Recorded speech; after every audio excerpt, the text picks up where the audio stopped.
Bienvenue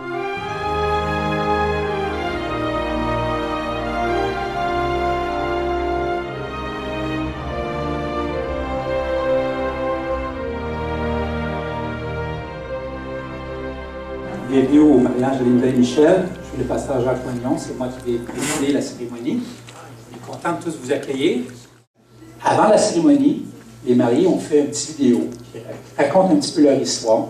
Donc, on va regarder cette petite vidéo-là, puis ensuite la cérémonie va commencer.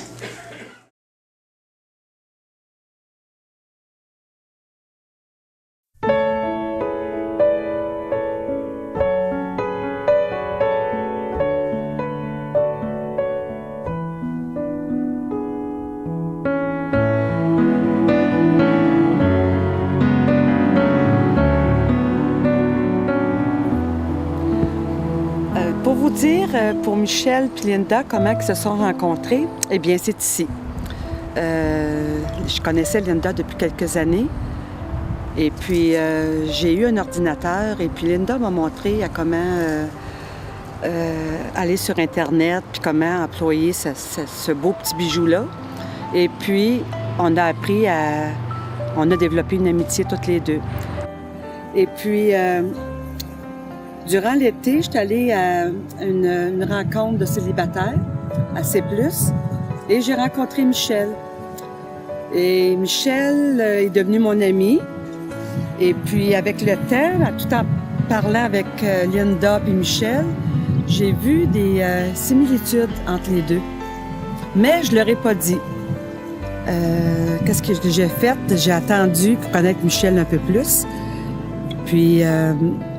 j'ai organisé un souper avec Linda puis Michel et des amis pour que Linda rencontre, pour qu'il y ait une rencontre entre les deux.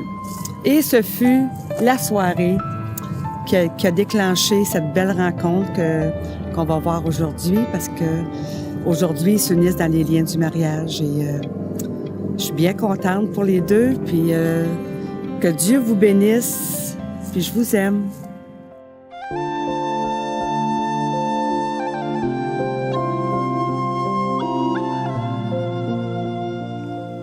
Alors ici, on est présentement chez Solange.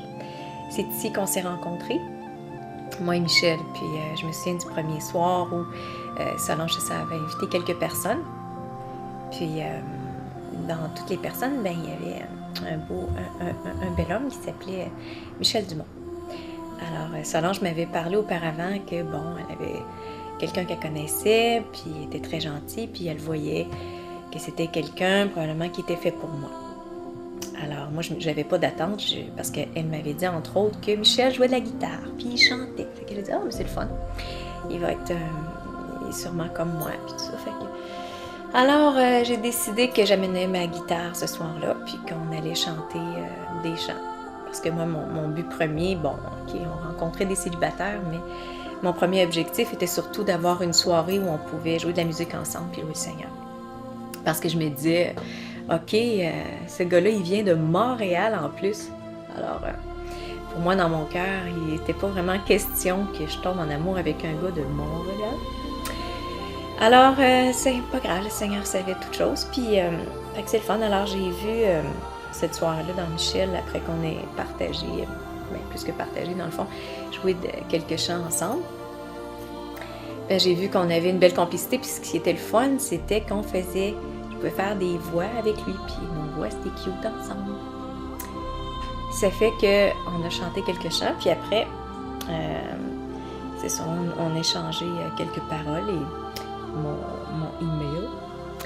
Et c'est ça. Mais ce que j'ai vu dans Michel, dans le fond, c'est quelqu'un que quand tu lui parles, il te regarde, t'écoute.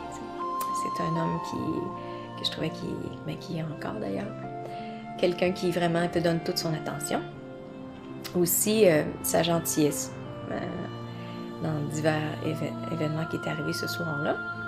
Entre autres avec Pierre, mais ça on ne dira pas. Mais sa délicatesse là-dedans. On a eu beaucoup de plaisir, alors c'est un beau souvenir que je garde. Et c'est pas mal tout dans le fond. Juste dire que je suis contente que le Seigneur ait placé Michel sur mon chemin de vie. parce que c'est un homme que j'aime beaucoup. On a beaucoup d'affinités ensemble. Puis, fait que c'est ça, c'est un petit peu ce qui s'est passé ce soir-là, sans entrer dans tous les détails. Mais ce fut un soir mémorable que je garderai toujours dans mon petit cœur. Et voilà.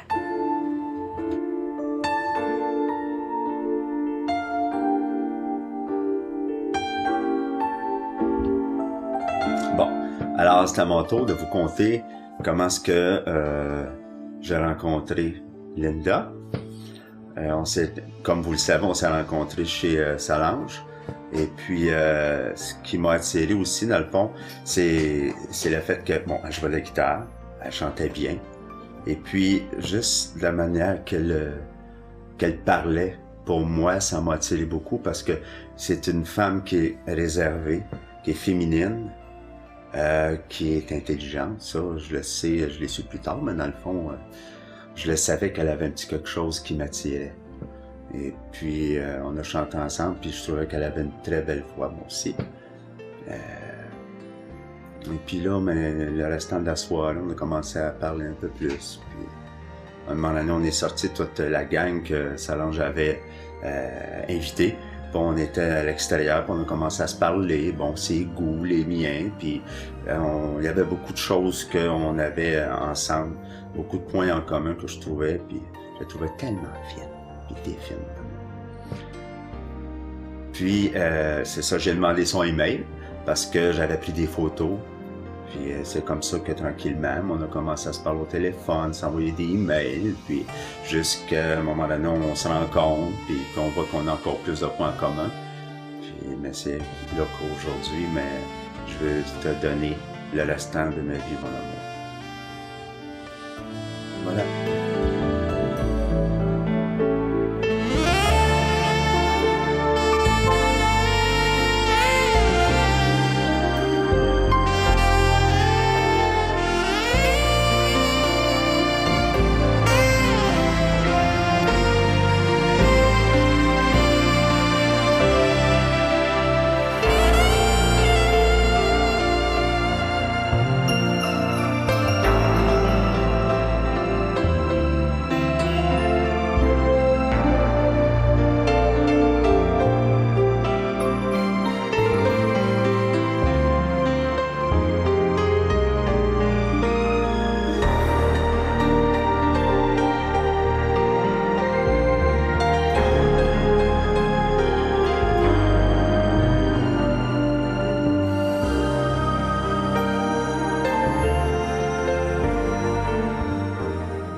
sont beaux, hein?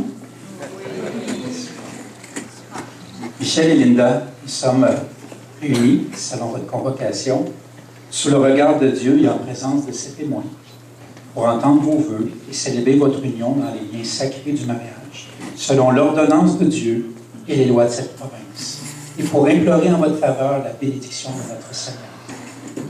Le mariage est un état honorable, institué par Dieu à l'heure de l'innocence humaine. Il fut établi comme fondement et lien de la vie familiale, pour base du bonheur conjugal et pour l'aide et la consolation réciproque que le mari et sa femme doivent avoir l'un pour l'autre. Il doit en être ainsi pour vous.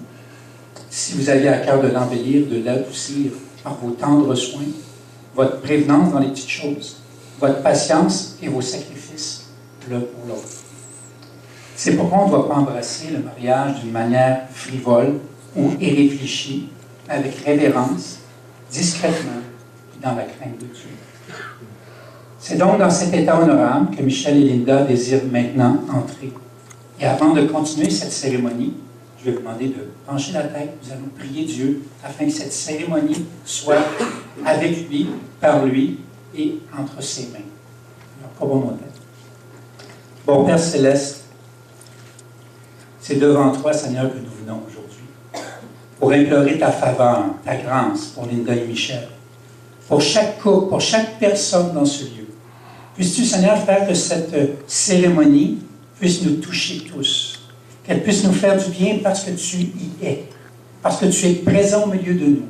Et Seigneur, c'est toi qui vas honorer ce mariage. C'est toi, Seigneur, qui vas le bénir. Et c'est toi, Seigneur, qui vas l'entreprendre. Seigneur, merci pour ta grâce. Merci de nous aimer comme tu nous aimes. Et Seigneur, qu'on puisse quitter cet endroit, Seigneur, cet après-midi en se disant, certainement, Dieu était ici. Merci, Père, dans le nom de Jésus. Amen et Amen. Michel et Linda, j'aimerais partager quelques mots avant qu'on passe aux vraies affaires. Je vais vous dire quelques petites affaires. Okay? Dans la Bible, ça dit que l'homme quittera son père et sa mère, s'attachera à sa femme, deviendra une seule chair. Vous connaissez ça, vous le connaissez depuis longtemps, je suis sûr de cela. Et vous en rappelez en disant ça doit arriver encore un moment donné. C'est aujourd'hui que ça arrive encore.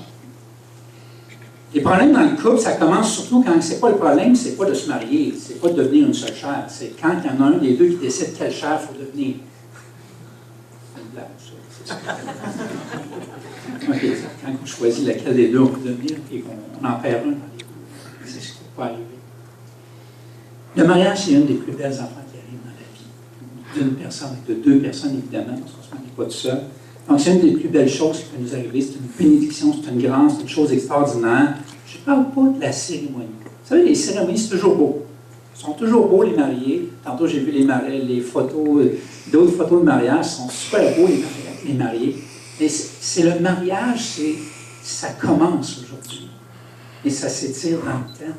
Et ça devrait être de mieux en mieux. Okay? C'est pas la cérémonie qui fait le mariage. C'est ce que vous allez investir dedans à partir d'aujourd'hui. Et cet après-midi, je vais faire une chose bien simple. Je vais vous donner 3 leçons importantes à apprendre dans le mariage. 3 petites leçons. Bien simples. Basic, comme on dit. Simple. Première leçon. Ils vont tous se rappeler ça, c'est sur vidéo. Vous écoutez ça, je suis sûr de ça. Première leçon, vous ne devez pas essayer de changer l'autre. Hein, ça? C'est rentré, c'est déjà rentré. Michel dit oui, là, pas sûr. Tu sais, t'arrives la première nuit, c'est toi, non, tu couches de ce bord-là. Non, je suis toujours habitué de coucher de ce bord-là. Non, tu couches de ce bord-là, c'est moi qui couche de ce bord-là. C'est pas long, on décide pour l'autre, hein, on décide, on va lui dire, qu'est-ce que tu penses, qu'est-ce que tu fais mieux? On décide pour l'autre. Je perds ma page parce que ça a beaucoup de leçons sans ça. Faut que tu baisses la planche de la toilette tout le temps, Michel. Pas l'habitude, là. C'est une maison de gars que tu avais chez vous. Hein? Tu vas changer. Ramasse tes bas. Tu n'écouteras plus le hockey le samedi soir. va déjà pas bien, hein? Quelle condition. J'étais déçu, vous serez ici aujourd'hui, peut-être. Moi, je pense qu'on serait là quand même. On a plein de fois, on veut décider pour l'autre, au lieu de s'asseoir ensemble et discuter. Qu'est-ce qui est le meilleur pour les deux? Alors, c'est important. Première leçon, jamais essayer de changer l'autre, plutôt travailler à changer soi-même, qui est la deuxième leçon. Hein? Tu dois apprendre à te changer toi-même, à vous changer vous-même, et non pas essayer de changer l'autre. C'est la meilleure façon. Quand on change, actuellement, l'autre change. Si on ne change pas, l'autre ne changera pas. Ça bloque. Si nous autres, on est boqués, comme on dit en bon français, ça se dit, ça, vous comprenez ça, Victor, il y avait ça. Boqué, c'est pas qu'à Montréal, c'est ça. Quand on est boqué, ça bloque. Quand on est bloqué, ça bloque tout. Alors, il faut apprendre à se débloquer nous-mêmes, il faut apprendre à changer, il faut apprendre à dire, OK, j'ai des choses à changer dans ma vie, j'ai des choses à changer dans mon couple, et la chose sur le pouvoir que j'ai dans mon couple pour changer quelque chose, c'est moi-même. Je ne peux pas changer mon époux, je ne peux pas changer mon mari, mais je peux me changer. Puis en me changeant, ça a un effet sur le couple, ça a un effet très positif. Je n'ai jamais de pouvoir sur les autres, j'ai juste du pouvoir sur moi-même. Première leçon, c'est de ne pas vous changer. Hein? C'est de ne pas d'imposer à l'autre. Deuxième leçon, il faut se changer soi-même. Troisième leçon, je ne sais pas si ça une blague, je le fais. Oh, j'ai envie. Michel dit, ah oui, parce que quand vous allez être vieux, vous allez changer de couche. Non, mais c'est là. Troisième leçon. Parler pour changer. Parler pour changer. Parler pour faire changement. Vous savez, le plus grand problème des couples, c'est qu'ils ne parlent pas. Ils me disent, mais non, ils parlent. Non, il y a plein de monde qui parle. Il y a plein de gens qui parlent, mais qui ne disent pas les vraies affaires. Il y a plein de gens qui se disent des affaires sans se dire ce qu'il faut dire. Il y a plein de couples qui parlent tout le temps sans jamais rien se dire. Ça, c'est triste. Il ne faut pas faire ça. C'est vraiment pas ce qu'il faut faire. La communication, vous savez, c'est le plus grand problème des couples. Ce n'est pas la sexualité. On va dire, c'est les problèmes de sexe. Ah non, c'est les problèmes d'argent. Vous avez des problèmes d'argent parce que vous ne parlez pas d'argent de vous autres. Vous avez des problèmes de sexe parce que vous ne parlez pas de votre sexualité en couple. Vous en parlez, vous allez régler vos problèmes. Si vous parlez d'argent, vous allez régler les problèmes. Et quand on ne parle pas de ces affaires-là dans un couple, ça crée des problèmes. Là, on met ça sur le dos. Dans le fond, c'est parce qu'on ne se parle pas. On ne dit pas ce qu'on aime, on ne dit pas ce qu'on n'aime pas, on ne dit pas ce qui nous agresse, on ne dit pas ce qui nous agace, on ne dit pas ce qui nous dérange. Je n'aime pas ton pâté chinois, mon amour. Tu n'es pas obligé d'en faire. Tu n'es pas obligé d'en manger pendant 10 ans avant de le dire. Chef, tiens ça. Tiens ça. C'est important. Elle me laisse des niaiseries. Vous savez combien de divorces sont basés sur un paquet de petites niaiseries amassées une sur l'autre? C'est une niaiserie par-dessus une autre qui deviennent des grandes choses. Et quand on est frustré, ce n'est pas le grand problème qui sort, c'est le pâté chinois qui sort. Ton sacré pâté chinois, tu peux bien, hein, ouais. Ça vient faire. C'est 10 ans que tu ne manges pas de pâté. Ouais, mais je ne l'aime pas. Parce qu'on n'a pas parlé. Comme on n'a pas parlé des autres affaires non plus. On a accumulé dans notre grenier plein de choses au lieu de le vider au fur et à mesure. Bonne question à vous poser constamment. Est-ce que tu as quelque chose que tu as ramassé dans le grenier, celui-ci? Peut-être qu'on devrait faire le ménage, puis pas ramasser des cossins, comme dirait quelqu'un que je connais. Hein? Des affaires qu'on n'a pas besoin dans notre vie. Il y a plein de choses chez vous, je ne sais pas si vous êtes comme moi, là.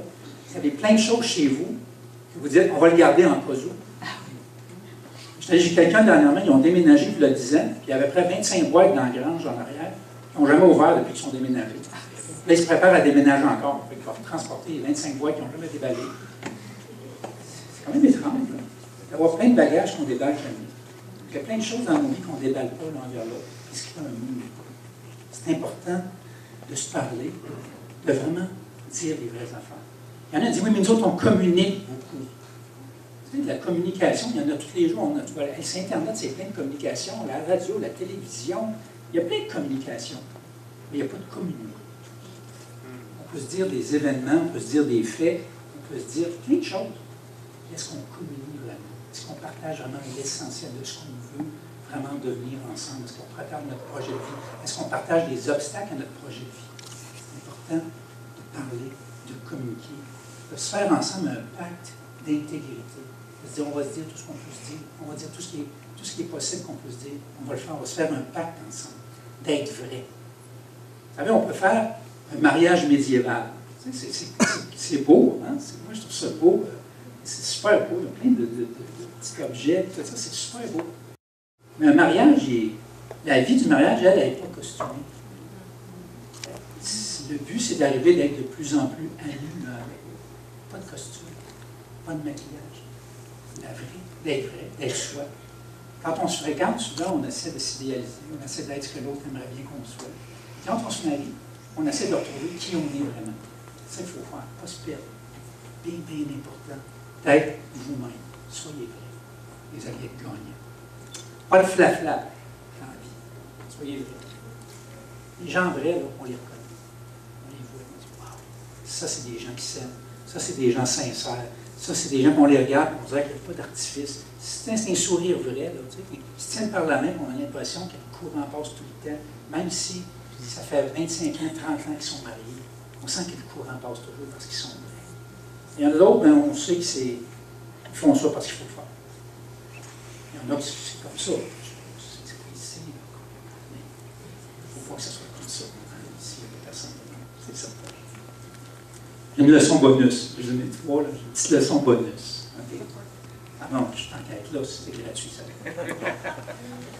La leçon bonus, tant qu'à vous marier devant Dieu, tant qu'à vous faire ça devant le Seigneur, tant qu'à demander un pasteur, puis des gens qui vont prier pour vous, puis on fait ça chrétien, là.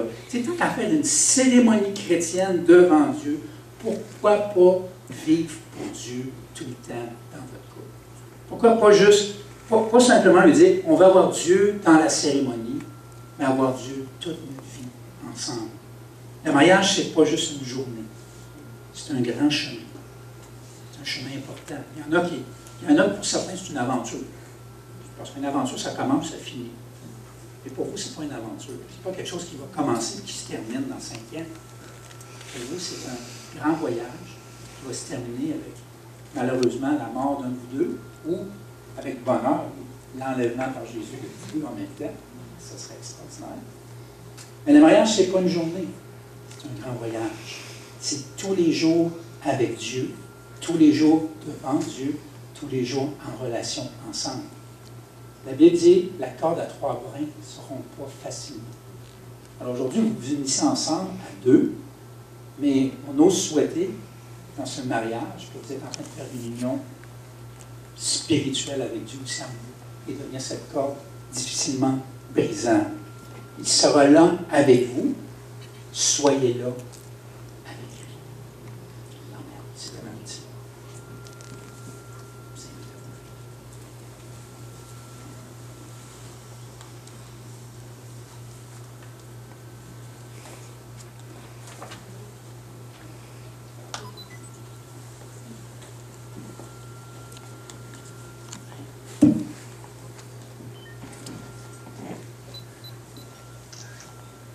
Je peux vous approcher un petit peu quand même.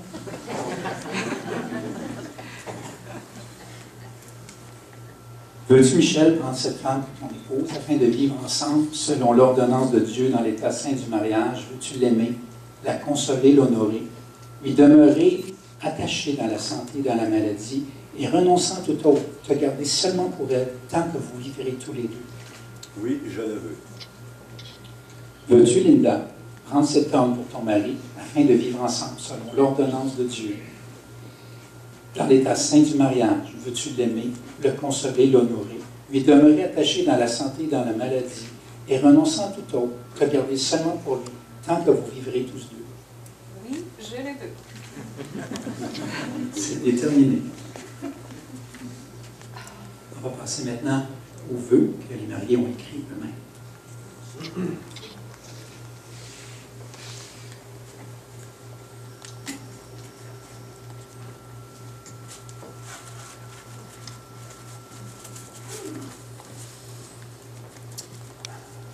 Linda, c'est aujourd'hui que, devant Dieu et tous nos proches, et avec une très grande joie, je veux te prendre comme légitime épouse. Je veux devenir avec toi un seul être. Je veux être pour toi un homme fidèle et doux. Un homme qui saura t'écouter dans tes besoins. Tout ce que j'ai et ce que je suis, je te le donne. Je veux te rendre heureuse dans la santé comme dans la maladie, dans la disette comme dans l'abondance, et ce jusqu'au retour du Seigneur, ou jusqu'à ce que la mort vienne nous chercher. Je t'aime de tout mon cœur, et dès ce jour, je t'appartiens à toi seul.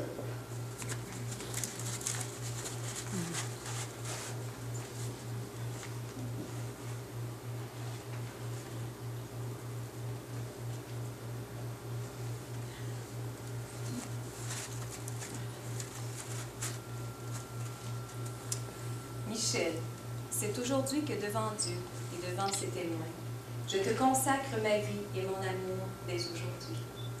Tu es pour moi une réponse à mes prières. Tu es celui que Dieu a choisi pour me compléter. Si je viens à toi, c'est que j'ai besoin de ta force, de ta compréhension et de tes tendres soins. Déjà, tu as su me combler en tout cela avec tellement d'amour. Avec l'aide de Christ notre Seigneur, je m'efforcerai d'être une femme de Dieu sensible et douce. Je rirai avec toi et je me réjouirai de ton bonheur. Mais aussi, je te consolerai dans les moments tristes. Je prendrai soin de toi quand tu seras malade. Je t'admirerai dans tes moments de force. Je me donne sans réserve à toi et à toi seul, jusqu'à ce que la mort vous sépare temporairement. Que je puisse dire, tout comme Ruth, où tu iras, j'irai. Où tu demeureras, je demeurerai. Ton peuple sera mon peuple, et ton Dieu sera mon Dieu. Je t'aime, Michel, et je peux me réjouir à la pensée que l'amour que j'ai pour toi est fondé sur la parole de Dieu.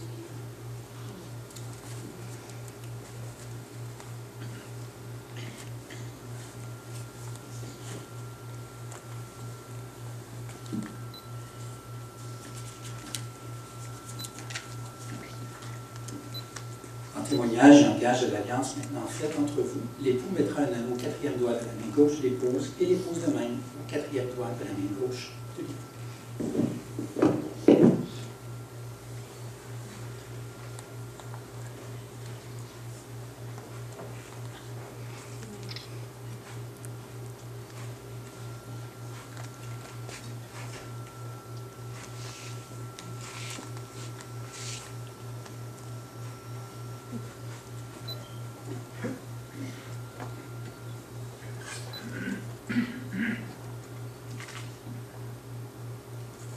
Michel, donnes-tu cet anneau en gage que tu garderas cette alliance et que tu accompliras ses voeux?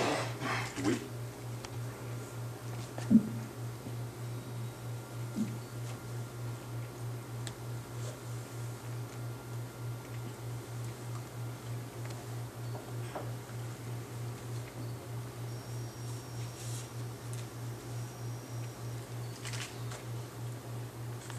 Linda, donnes-tu cet anneau en gage que tu garderas cette alliance et que tu accompliras ses vœux? Que ces anneaux soient toujours le symbole de votre alliance et le signe de votre fidélité, de votre pureté, de votre constance du réel amour conjugal et comme sceau des vœux que vous avez maintenant faits. D'autant que toi, Michel, et que toi, Linda, avez consenti à vous unir en mariage et avez engagé votre foi l'un vers l'autre sur le regard de Dieu et dans la présence de ses témoins, et l'avez confirmé en vous joignant les mains et en donnant et en recevant un anneau. Maintenant donc, conformément aux lois de cette province, et au nom du Père, du Fils et du Saint-Esprit, je vous déclare mari et femme. Que l'homme donc ne sépare pas ce que Dieu a uni. Amen. Vous pouvez maintenant vous embrasser.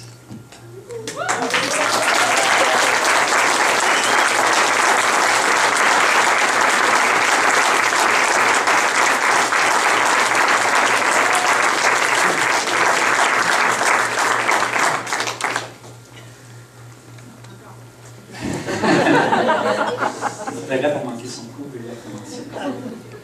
Maintenant, le couple va faire ce qu'on appelle la cérémonie du sable. Puisqu'ils sont maintenant mariés, ils sont devenus une seule chair. Sur la table, il y a 3 vases. Un grand, 2 petits, contenant des sables de différentes couleurs. Les 2 petits vases représentent Linda et Michel, qui vont verser leur sable dans le grand vase, qui est déjà avec un fond rouge, qui représente Dieu, qui représente Jésus et son sang qui a coulé pour eux. Et ils vont verser le sable pour qu'ils se mélangent dans le vase. Et comme le sang qui a été versé est difficile ensuite à séparer, ben, c'est la même chose avec leur vie. Maintenant qu'ils sont unis par Dieu, leur vie est très difficile à séparer, ils sont liés ensemble par la grâce de Dieu. Alors, on va procéder maintenant à la cérémonie du sang.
Les mariés vont chanter maintenant.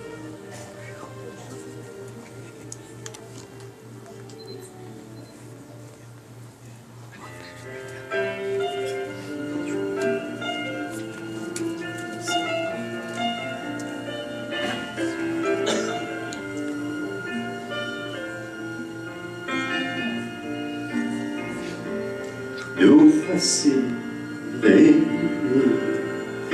ensemble pour la vie devant Dieu et tous les hommes.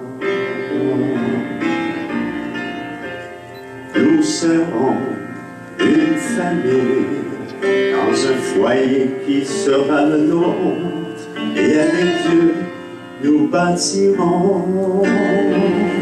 Nous bâtirons un foyer, ensemble nous prierons, et quand le vent viendra, il nous tiendra. En lui nous grandirons, et le monde verra qu'il est notre fondation.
On va maintenant prier pour les mariés, les pasteurs en haut, et le pasteur de Linda, quelqu'un qui a beaucoup de signification dans sa vie. Alors, j'ai resté pasteur pour venir prier pour les mariés. Seigneur Dieu, nous sommes tellement heureux aujourd'hui de voir ta bonne main sur Linda et Michel. Nous avons vu au travers du petit film comment, dans ta souveraineté, ta bonté, tu as permis qu'ils se rencontrent. Et Seigneur, nous comprenons que le mariage, c'est ton œuvre. Et c'est ta bénédiction. Bénis-les, Seigneur.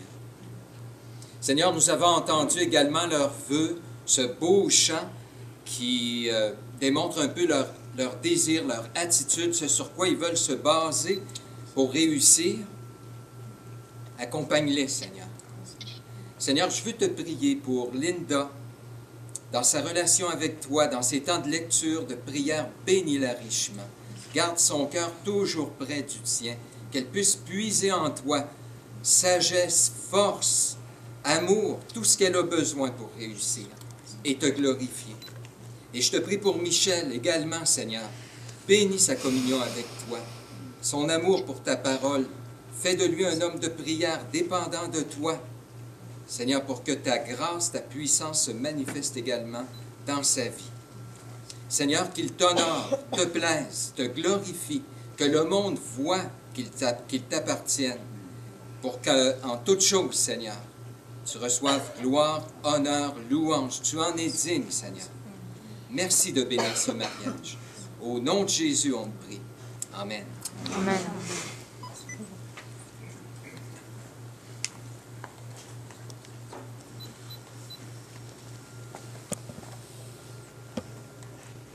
Que l'Éternel vous bénisse et vous garde. Que l'Éternel fasse luire sa face sur vous. Qu'il vous accorde sa grâce. Que l'Éternel tourne sa face vers vous et qu'il vous donne sa paix. Amen. Mesdames et messieurs, je vous présente nos nouveaux mariés, M. et Mme Linda et Michel Dumont.